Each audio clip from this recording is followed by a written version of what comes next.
Brought to you by V-Guard, co-powered by Sensodyne and Vimal. పలుకులలో Kesari. Associate sponsor UltraTech cement. ఈ నష్టాల కారణమైంది నష్టాల కారకులు ఎవరు, ఏ విధంగా నష్టం జరిగింది? నేను చెప్తున్నా, కాళేశ్వరం స్కామ్ తర్వాత అతిపెద్ద స్కామ్ ఇదే. పేపర్లలో కథనాలు వస్తాయి, టీవీలలో స్టోరీస్ వస్తాయి, ఓ విచారణ అంటారు, ఈ రైస్ మిల్ని సీజ్ చేస్తామంటారు. ఏం లేదు, కొండదవి ఎలికని కూడా పట్టారు వీళ్ళు. ఎందుకు చర్యలు తీసుకుంటున్నారు? మీరు అరెస్టులు చేస్తున్నారు, మీకు అడ్డవరు వచ్చారు అలా. ఎందుకు ఆలస్యం అవుతుంది?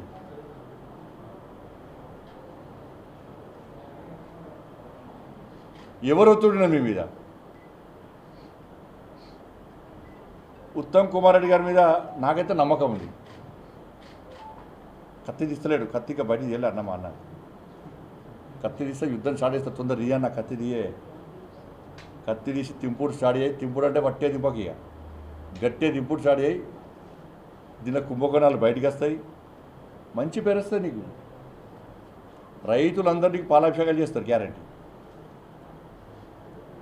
గ్యారంటీ పాలాభిషేకాలు చేస్తారు. ఇంకా చెయ్యలేదనుకో విమర్శలకు గురి కావాల్సి వస్తుంది. నేను నమ్మకం ఉంది కాబట్టే చెప్తుండాను. నేను విమర్శిస్తలేను, నీకు సలహా ఇస్తున్నాను. ఇప్పటికీ నమ్మకం ఉంది.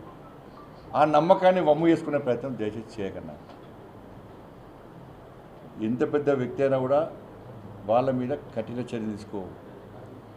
ఈ రైస్ మిల్ అసోసియేషన్ ఉంటుంది, దానిలో కొంతమంది నాయకులు ఉంటారు, వాళ్ళ పనే ఇది. ఏ పార్టీ అధికారులకు వస్తే టక్కన పోయి 2 శాలువలు కప్తారు, 3 బోకేలు ఇస్తారు. సార్ పాత నాయకులకు ఇన్ని పైసలు ఇచ్చినా, ఇన్ని కోట్ల రూపాయలు ఇచ్చినా, ఇగో మీ వాటా ఇంత సార్, మీకు ఇంత సార్ అని చెప్పి మంచిగా కూల్ చేస్తారు. అసలు దాని మీద విచారణ జరపాలి. ఏ నాయకునికి ఈ రైస్ మిల్లర్ నుంచి ఎంత వాటా ముట్టింది, ఎవరెవరు పైసలు చంపారు వాళ్ళ దగ్గర, అది తప్పే. అది కూడా పెద్ద స్కామే.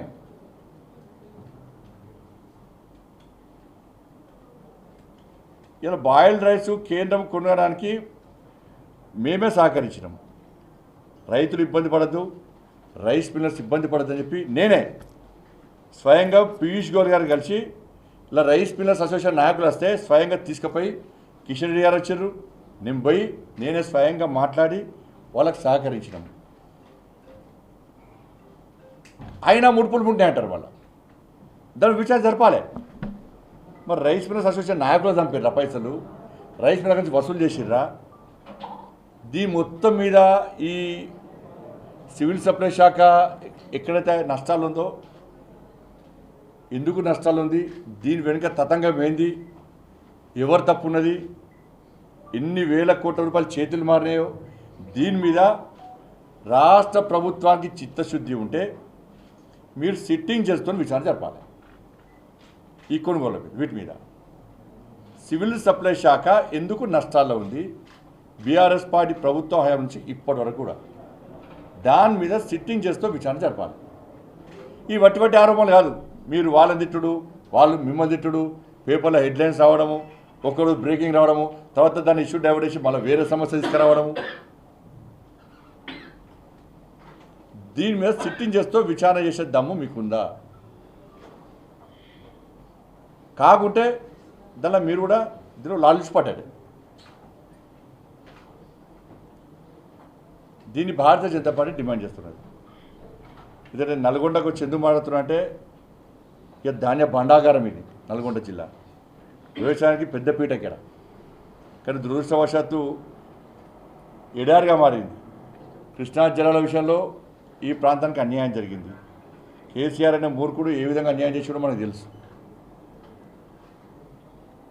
570 టీఎంసీలు రావాలనుకున్నటువంటి నీటి వాటాలో 299 టీఎంసీలకే చంద్రబాబు నాయుడు గారితో కుమ్మక్కై, ఆ రాష్ట్ర ప్రభుత్వంతో కుమ్మక్కై అగ్రిమెంట్లు చేసుకొని అపెక్స్ కౌన్సిల్ సమావేశాలకు 2 సార్లు 3 సార్లు పోయి తెలంగాణ రాష్ట్రానికి ముఖ్యంగా పాలమూరు, ఈ నల్గొండ, రంగారెడ్డి, ఖమ్మంలో కొంత ప్రాంతం ఎడారిగా మారే ప్రమాదం ఉంది. వీళ్ళకి అన్యాయం జరుగుతుంది తెలిసినప్పుడు కూడా లాలూచిపడి కేసీఆర్ చేసినటువంటి పెద్ద మోసం ఈ ప్రాంతానికి అంతకంటే పెద్ద మోసం లేదు. Brought to you by V-Guard, co-powered by Sensodyne and Vimal. పలుకులలో kesari. Associate sponsor Ultratech Cement.